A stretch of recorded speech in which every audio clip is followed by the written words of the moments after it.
Semua itu kita sudah bicarakan dari tahun kemarin. Coach Sintayong mau, saya mau, PSSI mau, pemain mau, liga ya kita harus bicara. Seperti juga klub-klub yang ada di luar negeri dan semua kan upaya. Tidak ada istilahnya kita tidak mau mencapai target. Nggak ada itu. Saya ini pemimpin yang ingin tim saya sukses. Tidak pernah tersirat saya ingin menggagalkan misi manapun. Kalau nggak ya bukan Erick Thohir itu.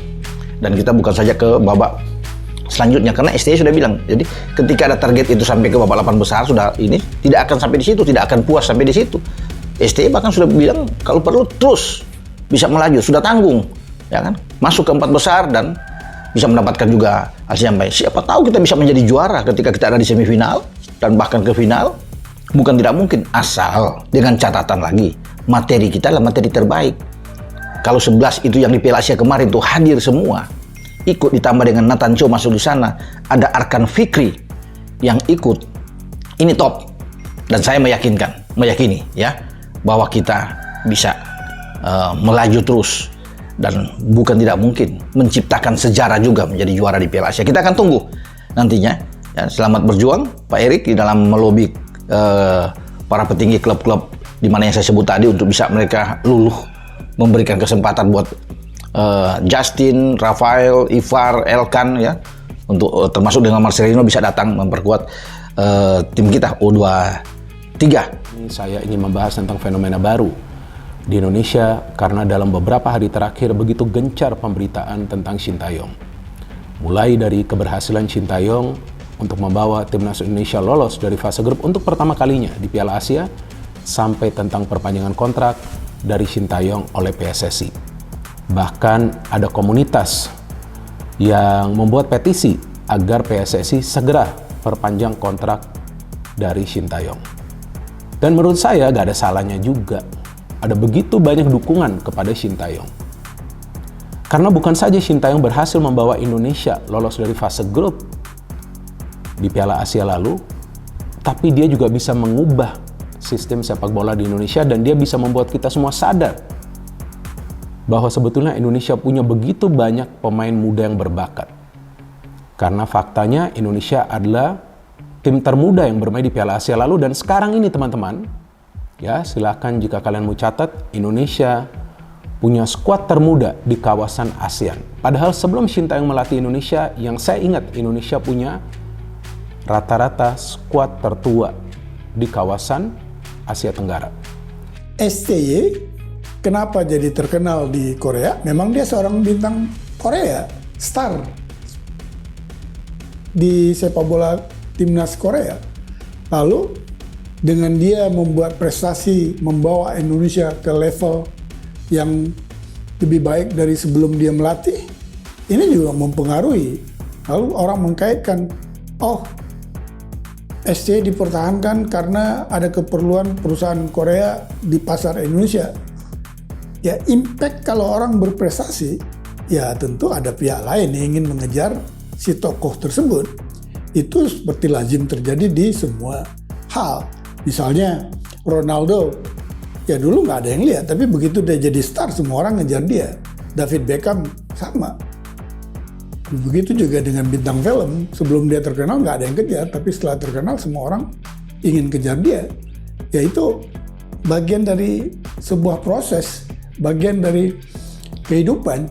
Jadi sah-sah saja. Jadi kalau menurut saya terlalu lebay juga kalau beropini seperti itu. Nah, kalau ada orang tidak suka dengan STY, ya itu juga saya pikir hak semua orang. Jadi apapun tentang opini tentang STY ini, apakah tetap akan menjadi pelatih Indonesia atau dia terganti, saya pikir itu wewenangnya bukan di kita, tapi wewenangnya ada di federasi. Dan terbukti kan, Indonesia sekarang permainannya beda total. Sudah naik level walaupun belum bisa bersaing di level Asia. Seperti yang saya jelaskan, Indonesia belum masuk ke level Asia, tapi permainannya sudah berubah. Nah artinya permainan yang sudah berubah ini harus dipertahankan. Which means jangan sampai ada perubahan yang signifikan yang bisa mengganggu komposisi dari pemain di skuad timnas Indonesia dan juga cara bermain dari timnas Indonesia. Karena seperti yang saya katakan, di beberapa konten sebelumnya bahwa timnas Indonesia ini belum matang, ini baru setengah matang. Baru setengah matang ini skuad timnas Indonesia. Bukan karena banyak pemain muda, tapi memang chemistry di antara para pemain belum terjalin dengan baik. Jadi memang tugas dari Sintayong ini maha berat. Tapi kan yang uniknya, pemberitaan yang masif tentang Sintayong dalam beberapa hari terakhir ini juga menutup berita-berita lainnya, terutama berita-berita politik. Padahal tahun ini kan adalah tahun politik.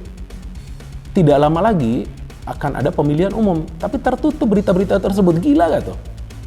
Itu pertama kalinya loh di Indonesia loh. Bahkan kemarin itu yang saya baca, yang saya sempat ketawa juga, ada 2 atau 3 media mainstream itu yang mengabarkan bahwa Sintayong sempat unfollow akun IG Ketua Umum PSSI Erick Thohir, tapi kemudian kembali follow akun IG-nya. Nah ini kan sebetulnya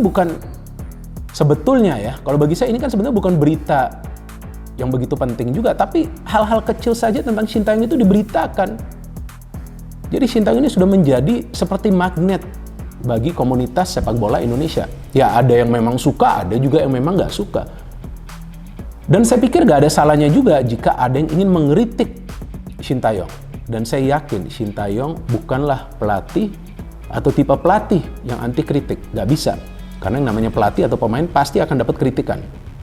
Tapi kritikan-kritikan itu harus juga ada batasannya. Dan juga harus sesuai dengan fakta.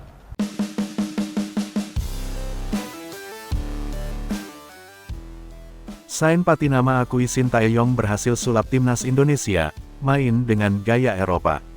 Sain Patinama mengakui Sintayong (STY) berhasil menyulap timnas Indonesia bermain dengan gaya Eropa. Sain meyakini, gaya permainan timnas Indonesia akan terus berkembang di bawah arahan STY. Timnas Indonesia mencetak sejarah usai lolos babak 16 besar Piala Asia untuk pertama kalinya pada edisi 2023.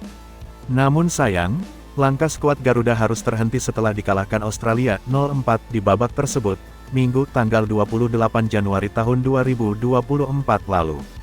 Walaupun harus mengakui kehebatan Australia, Sain mengatakan gaya permainan timnas Indonesia berkembang.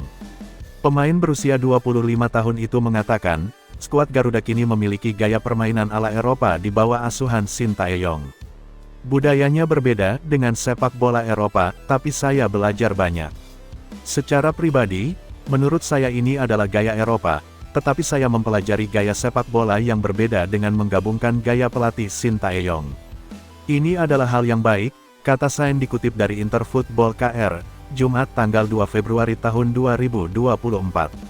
Sangat positif untuk belajar dan berkembang dengan cara yang berbeda, sambungnya. Lebih lanjut, Sain meyakini timnas Indonesia akan terus berkembang di bawah arahan pelatih asal Korea Selatan itu.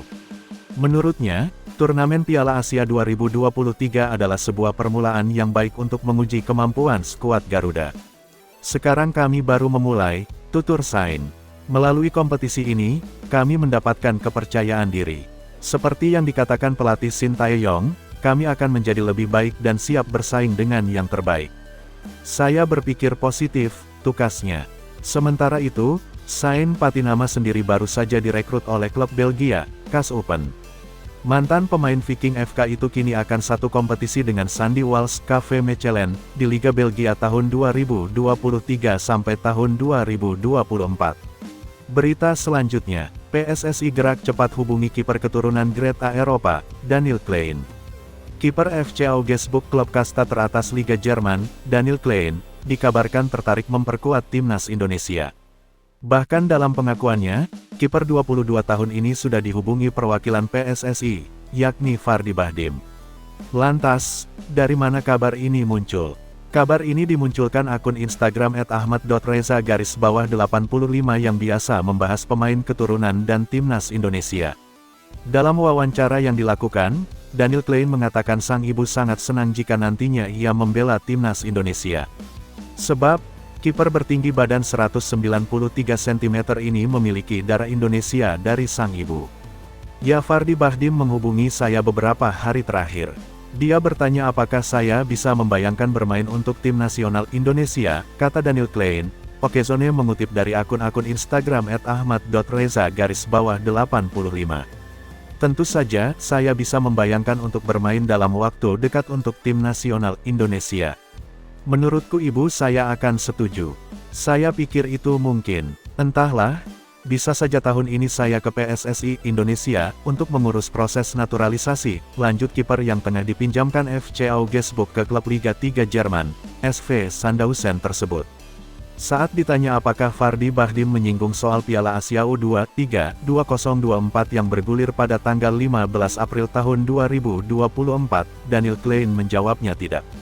Tidak, kami belum membahasnya lebih mendalam, dia juga tidak membicarakan tentang hal itu, AFC U23, tegas mantan kiper timnas Jerman U19 ini.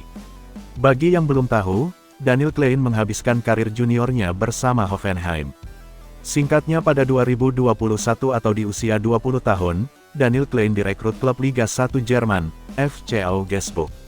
Namun, Daniel Klein belum mendapat kesempatan bermain tim senior FC Augsburg. Ia lebih banyak dimainkan di tim kedua FC Augsburg yang mentas di kasta keempat Liga Jerman. Kehadiran Daniel Klein dapat diandalkan timnas Indonesia U23. Tinggi badannya yang menembus 193 cm diprediksi bakal membuat jiper pengisi lini depan lawan skuad Garuda. Satu hal yang pasti, jika PSSI sudah mengontak Daniel Klein, itu berarti sudah mendapat restu dari Shin Tae-yong. Sebab, PSSI baru akan bergerak mendekati pemain keturunan ketika mendapat permintaan dari Shin Tae-yong.